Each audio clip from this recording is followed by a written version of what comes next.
បងប្អូនយើងcác bạn coi linkល្បិចដាក់ម៉ាក់ម៉ែឪវាបងប្អូនចាំមើលបងប្អូនចាំមើល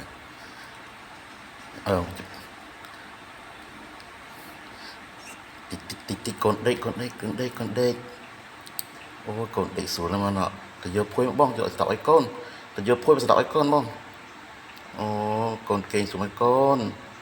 កូនគេងស្រួលកូនអូយកូនក្រេកកូនស្រឡាញ់មែនតើភួយមកហើយស្ដាប់ឲ្យកូនបងស្ដាប់ឲ្យកូនស្ដាប់ឲ្យកូនស្រួលបួលដាប់ស្ដាប់ឲ្យកូន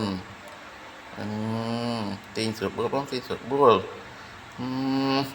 ថើបកូនមួយសិនកូនជាទីស្រឡាញ់ដែលស្រួលកូនសុំថើបមួយដែរមកប៉ាថើបមួយដែរកូនអូយកូនគេងកូនណាតោះយើងទៅវិញឲ្យកូនគេងតោះទៅវិញឲ្យកូនគេងក្រឹបបិទទ្វាក្រឹបបិទភ្លើងឲ្យកូនទៀតទៅមើលវាធ្វើមើលសើដាក់